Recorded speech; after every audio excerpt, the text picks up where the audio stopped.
Good morning, students. Welcome back. I'm Bhavesh Sharma, your accounts teacher. So, student, today is 24th of November 2020 on Thursday, and our lesson is lesson 5, cash flow statement. And our today's topic is net profit before tax and extraordinary items. Okay, students, मैंने already आपको last video में मैंने आप लोगों को इसका पूरा format ये बता दिया था मैंने आपको. ओके, और मैंने ये भी बताया था कि net profit before tax and extraordinary item क्या होते हैं. Okay, and now we solve the numerical of this topic. Okay, and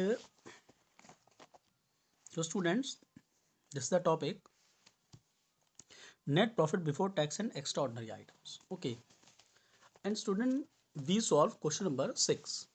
Okay, in this question, following is the extract from the balance sheet of Z Limited. Equity and liabilities, ये current year की आपको information है, and ये आपको previous year की information. Equity share capital, 10% preference share capital, surplus, dividend unpaid. Additional information आपके रखिए, propose dividend on equity share for the year ended 2018-19 and 19-20 160 and 2 lakh rupees respectively, and interim dividend of rupees 40,000 on equity share was paid. Calculate net profit before tax and extraordinary item. Okay student, तो देखिए हम question को कैसे solve करेंगे. This is the solution. So students, first of all question number 6 and calculation of net profit before tax and extraordinary items. So this the format, particular amount. तो student, आप जानते हैं सबसे पहले हम लोग क्या करते हैं, पहले हम निकालते हैं profit during the year. Okay, and profit during the year निकालने का क्या फॉर्मूला था हमारा, current year minus previous year. Current year के प्रॉफिट में से पहले प्रीवियस ईयर के प्रॉफिट को रिड्यूस कर देते हैं. अब देखिए यहाँ पर हमारे को ये करंट ईयर का profit surplus balance in statement of profit and loss. देखिए प्रीवियस ईयर में हमारा प्रॉफिट था ₹4 लाख एंड करंट ईयर में हमारा प्रॉफिट है 7,20,000. सो 4 लाख टू 72,000 हमारा प्रॉफिट आ गया है. ओके, सो इट मीन्स ये देखिए तुम्हारा प्रॉफिट कितना हमारा ये. So profit during the year current year minus previous year 7,20,000 minus 4 lakh is equal to 3,20,000. It means इस पीरियड में हमारे को 320 का हमको प्रॉफिट हुआ है. ओके, तो हमारा प्रॉफिट हमारा पहले से इंक्रीज हो गया हमारा प्रॉफिट. अब हम ऐड इसमें क्या करते हैं, एक्स्ट्रा ऑर्डिनरी आइटम को हम लोग इसमें ऐड करते हैं, एडजस्ट करते हैं. तो देखिए अब एक्स्ट्रा ऑर्डिनरी आइटम हमारे कौन कौन से होंगे, जैसे इक्विटी शेयर कैपिटल इसमें आती नहीं है. 10% प्रेफरेंशियल कैपिटल. देखिए प्रेफरेंशियल कैपिटल हमारा लास्ट ईयर भी 6 लाख की थी और अब भी हमारे 6 लाख की है, लेकिन पे 10% आप डिविडेंड पे कर रहे हैं. ठीक है, शेयर कैपिटल पे हम क्या पे करते हैं, dividend. So 10% of 6 lakh. So add हम कर देंगे इसके ऊपर, preferential share dividend 10% of 6 lakh is equal to 60,000. क्योंकि इसमें हमारा ऐड हो जाता है हमारा, क्योंकि नॉन जितने भी हमारे इसमें ऐसे आइटम है हम उसको क्या करते हैं, जैसे मैंने आपको बताया था उसमें प्रेफरेंशियल शेयर जो आपका डिविडेंड होता है, dividend on preferential share capital. Okay, propose dividend, interim dividend, ऐसी कोई भी डिविडेंड अगर आप लोगों ने पे किया हुआ है, ओके, इनको हम लोग क्या कर लेते हैं, इसमें ऐड कर लेते हैं. ओके, सो प्रेफरेंशियल शेयर का डिविडेंड आपके पास 10% of 6 lakh rupees 60,000. Okay, next is फिर सरप्लस हमारा हो गया अनपेड. देखिए ये डिविडेंड हमारा अनपेड है.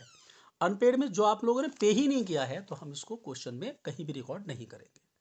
Okay, and additional information is propose dividend on equity share for the year ended 2018-19 and 19-20 160 and 2 lakh respectively.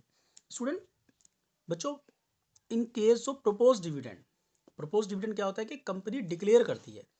ठीक है, ये प्रपोज किया जाता है भाई मैं आपको इस बार इतना डिविडेंड पे करूंगी मैं. तो ऐसे में लास्ट ईयर का जो प्रीवियस ईयर का डिविडेंड है वो है हमारा 160 एंड करेंट ईयर का डिविडेंड हमारा है 2 लाख. बच्चों प्रपोज डिविडेंड में ऐसा होता है आप करंट ईयर में डिविडेंड पे करते हैं लास्ट ईयर का. इट मीन्स लास्ट ईयर आप लोगों ने डिविडेंड को प्रपोज किया होगा, उस डिविडेंड की पेमेंट आप करंट ईयर में करेंगे. करंट ईयर में जो डिविडेंड प्रपोज किया जाता है, डिक्लेयर किया जाता है, उसकी पेमेंट आप नेक्स्ट ईयर में करेंगे. ओके, सो प्रपोज डिविडेंड जो आपके पास में लास्ट ईयर का है 160 का, इसकी पेमेंट आप कब करोगे, करंट ईयर में. तो करंट ईयर में जो आपने पेमेंट करी है वो करंट डिविडेंड की नहीं करी, आप लोगों ने प्रपोज की है, तो आपने प्रपोज किया है, इसकी पेमेंट आप नेक्स्ट ईयर में करेंगे. तो करंट ईयर में जो पेमेंट करी होगी वो आपने करी होगी प्रीवियस ईयर की. It means 1,60,000. तो हम यहाँ पर उसको ऐड कर देंगे. Add propose dividend 2018-19 1,60,000। Okay student, उसके बाद next is an interim dividend paid. अब आपने इंटरम डिविडेंड पेड कर दिया 40,000 का ऑन इक्विटी शेयर, तो इंटरम डिविडेंड ये तो आपका इसमें आएगा ही आएगा, एक्सपेंस है हमारे पास में, तो interim dividend on equity share ₹40,000। Okay student, and और हमारे पास यहाँ पर कोई इन्फॉर्मेशन नहीं है, तो अब हम इस इन्फॉर्मेशन को लेकर हम निकालेंगे सर टोटल। सो 320 प्लस इन सबको ऐड कर दिया आप लोगों ने, 60,000, 160, 40,000। जब आपने इसको ऐड कर दिया तो total is 5,80,000 net profit before tax and extraordinary item. Okay students, clear हुआ? तो इस तरीके से हम लोगों ने ये क्वेश्चन देखे, net profit before tax and extraordinary item. इसको निकालने का तरीका यही होता है कि first of all profit during the year, उस पर हम लोग फिर ऐड कर लेते हैं जो भी हमारे ये, जैसे कि dividend, propose dividend, interim dividend, okay etcetera, इनको ऐड किया जाता है। Then our answer should be net profit before tax and extraordinary item ₹5,80,000। Okay student, so ये सिंपल टॉपिक है and you can solve all question of this topic. Okay, and if you have any doubt and query, so you can call me or WhatsApp me. Okay students, clear?